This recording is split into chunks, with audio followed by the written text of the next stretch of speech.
মিল্কিতে বিরাট একটা ইসলাম ধর্মের কত বড় মসজিদ আছে, তাদেরকে দেখে একটু কখনো কখনো শিখতে হয়। বলো না গো রাধে রাধে। আর তোমরা ছাগল কেটে কেটে ধর্মটাকেও কেটে ফেলেছো। তোমরা এক হতে পারলে না, ধর্মটাকে রক্ষা করতে পারলে না। যতগুলো টাকার ছাগল কেটেছো, সেই টাকাগুলো এক হলে কত মানুষের উপকার হয়ে যেত, কত মানুষের মঙ্গল হয়ে যেত। আজকে যা খুশি তাই করে দিলে, জীবনটাকে শেষ করে দিলে, নিজের ধর্মটাকে তছনছ করে দিলে। হায় হায়। উপাসনার যে বিধি, সেই বিধিতে সাত্ত্বিকী, রাজসিকী, তামসিকী। তামসিকী বিধিতে যারা থাকেন তারা তমগুণে আচ্ছন্ন হয়ে, তম মানে মিথ্যা, তম মানে অন্ধকার, তম মানে মোহ মায়া অজ্ঞানতা এখানে আছে। এখানে শিক্ষা নাই, এখানে কুসংস্কার আছে। আর যেখানে কুসংস্কার আছে সেখানে অবিধিপূর্বক দেবতার পূজা হয়। গীতায় বলেছেন অবিধিপূর্বক দেবতার পূজা, বিধি নাই, অবিধি। এখানে ধর্মকর্ম লোক সব এইমাত্র করে মদ্য মাংস দিয়া কেহ যক্ষ পূজা করে।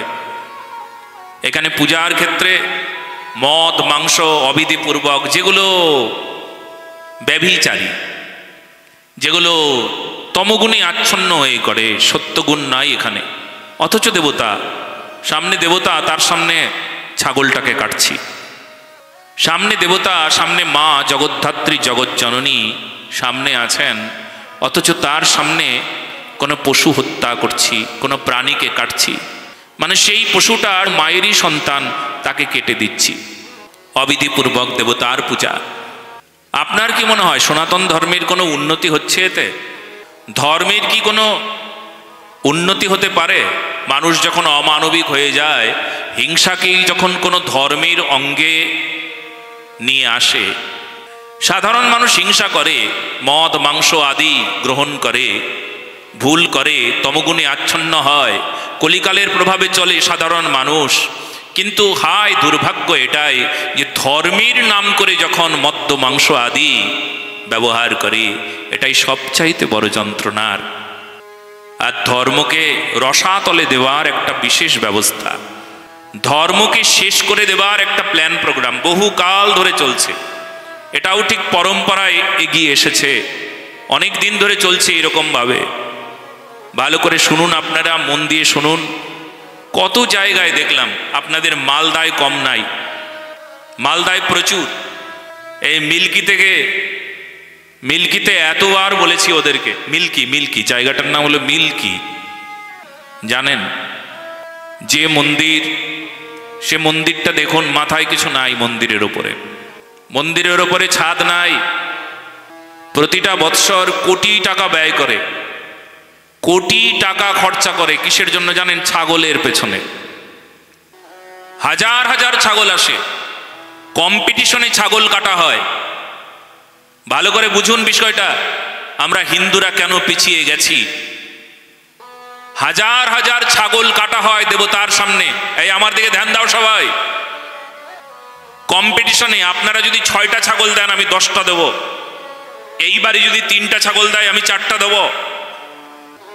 কম্পিটিশনে ছাগল কাটা হয়। কম্পিটিশনে, ধর্মের কম্পিটিশন নাই যে আমি আমার জীবনটাকে শুদ্ধ করব, পবিত্র করব, আমি ধর্ম রক্ষা করব, সেই জায়গায় কম্পিটিশন নাই। আমি কতটুকু মানুষের উপকার করলাম, এই জায়গায় কম্পিটিশন নাই। আমি কতটুকু কুসংস্কারকে দূর করেছি সমাজে, এটা কম্পিটিশন নাই। কম্পিটিশন কি? হিন্দুরা কোন কম্পিটিশন করে? ছাগল কাটার কম্পিটিশন। ওনারা যদি 3টা ছাগল কাটে, আমি 4টে কাটবো, ওরা 6টা, আমি 10টা। কম্পিটিশন করে করে কোটি কোটি টাকা ছাগল কেটে শেষ করে দিল। বছর বছর তারা পূজা করে, ছাগল কাটার পূজা হয় না। আশ্চর্য ব্যাপার, কি পরিস্থিতি আজ জানো? যদি এই কোটি টাকা থাকতো, তাহলে সেখানে একটা বড় মন্দির হতো, বিশাল বিরাট একটা মন্দির হতো, আয়তনে বিরাট হতো। মিল্কিতে বিরাট একটা ইসলাম ধর্মের কত বড় মসজিদ আছে, তাদেরকে দেখে একটু কখনো কখনো শিখতে হয়। বলো না গো রাধে রাধে। আর তোমরা ছাগল কেটে কেটে ধর্মটাকেও কেটে ফেলেছো। তোমরা এক হতে পারলে না, ধর্মটাকে রক্ষা করতে পারলে না।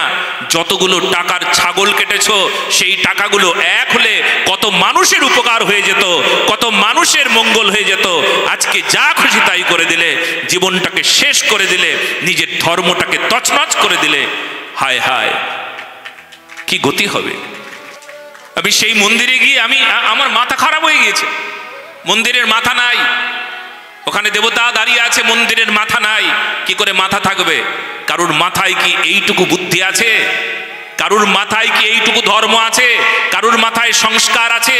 তবে মাথায় সংস্কার না থাকলে মন্দিরের মাথা থাকে না, তার প্রমাণ ওখানে গিয়ে আমি শিখেছি। এইরকম ভুরি ভুরি উদাহরণ আছে, শুধু একটা জায়গায় নয়, শুধু মিল্কি নয়, মালদার বহু জায়গায় এই প্রকার কুসংস্কারকে নিয়ে চলছো, ধর্ম নিয়ে চলছো না। কি করা উচিত একবার ভাবো, কি বলা উচিত, কেমন করে ধর্ম রক্ষা করতে হয় একবার ভেবে নাও। কি করলে তোমরা? ছি, ধর্মটাকে যা খুশি তাই করে দিলে। ছি, শুধু খাবার খাওয়া। আমি বললাম এতগুলো ছাগল কি করে গো? বলে কি ফ্রিজে রেখে দেয় এরা, ফ্রিজে রেখে রেখে অনেক দিন ধরে এই ছাগলগুলো খায়।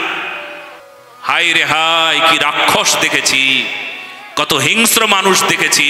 কিন্তু ধর্মের নাম করে হিংস্রতার মানুষগুলো দেখলে বড় গাটা চলে যায়, বড় যন্ত্রণা হয়। নিজের মানুষগুলো যখন দেখবো না তখন গাটা জ্বালা করে। ছি ছি ছি ছি, এরা করছে হিংসা। এই দেবতার নাম করে কামনাকে সামনে রেখে কামনা পূরণের জন্য এরা পূজা করে, কিছু পাবো তাই পূজা করে। মাথায় করে যদি একটা ধামা করে কিছু নিয়ে যায়, যদি সেখানে 1000 টাকার কোনো কিছু থাকে, সন্দেশ আদি বাতাসা অনেক কিছু, বস্ত্র মাথায় করে নিয়ে যাচ্ছে, অমুক জায়গায় পুজো দেবে, তবে শুনে নাও 1000 টাকার উপচার নিয়ে গেলে যেন 10,000 ফেরত পাই, তাই উপচার নিয়ে পূজা দিয়েছি। ফেরত না পেলে পূজা দেব না। যদি কেউ পূজা করে, পূজা করবার একমাত্র কারণ হলো ফেরত পাবো, কিছু পাবো তাই পূজা করি, না পেলে তো কিছু দিতাম না। এই হলো পূজা। শ্রদ্ধা নাই, ভক্তি নাই, প্রেম নাই। প্রেমে কখনো কামনা থাকে না। তবু আজ মানুষ কি করলো? পূজার নাম করে কামুক হয়ে গেল, লোভী হয়ে গেল। তার চাইতে শ্রেষ্ঠ ভগবত ভক্তি, যেখানে গেলে আর কখনো কোনো কামনা থাকে না, সব কামনা শেষ হয়ে যায়। আজকে শুনে নিন আপনারা, যদি পূজা করতে হয় তবে এমন পূজা করুন নিষ্কাম হয়ে, কাম শূন্য হয়ে পূজা করুন। কামনাকে ত্যাগ করবার জন্য চেষ্টার নাম হলো সনাতনী সাধনা। কামনাই ফুরলো না, আবার পূজা বলো না গো, রাধে রাধে। কামনা ফুরলে তবেই তো পূজা হয়। আপনি যখন কামনা নিয়ে মন্দিরে যান, এটা পাবো তাই মন্দিরে এসেছি, তখন আপনার অশুদ্ধতার জন্য মন্দিরও অপবিত্র হয়ে যায়। সামনে দেবতা আপনার সামনে থাকবে না, এটা গ্যারান্টি। আপনার সামনে দেবতা থাকবে না, দেবতাও চলে যাবে। বলে কেন? এই কামুক একটা লোক এসেছে। আমি হাজার স্নান ধ্যান করে যাই, আগের দিন সংযমী হয়ে যাই, পরিচ্ছন্ন পরিষ্কার জামা কাপড় পরে যাই, খুব সুন্দর জামা কাপড় পরে গেলাম, খুব সুন্দর সেজে গুজে গেলাম, তিলকাদি করে গেলাম, সারাদিন উপবাস থেকে গেলাম, কিন্তু ভেতরে কামনা গেল না। কিন্তু বিশ্বাস করুন, আপনার দেবতা আপনাকে দেখে মুখটাকে ফিরিয়ে নেবেন। ওটা দেখা না গেলেও আমি বলে দিলাম, মুখটা ঠিক ফিরিয়ে নিয়েছেন দেবতা। কারণ আপনার কামনা বুকে, আপনার মুখে দেবী বন্দনা, পুষ্পাঞ্জলি এইসব কিছু হয় না, কোনো লাভ নাই। আপনি পুষ্পাঞ্জলি দিন, এত টাকা খরচা করেছেন, পূজার আয়োজন করেছেন, সমস্ত বেকার হয়ে গেল। আপনার আয়োজনের আগে প্রয়োজনটা জানতে হতো। আয়োজন করবার আগে আমাকে সুন্দর হতে হতো। যতদিন সুন্দর না হয়েছি ততদিন পর্যন্ত পূজা আর পূজা হয়ে উঠল না।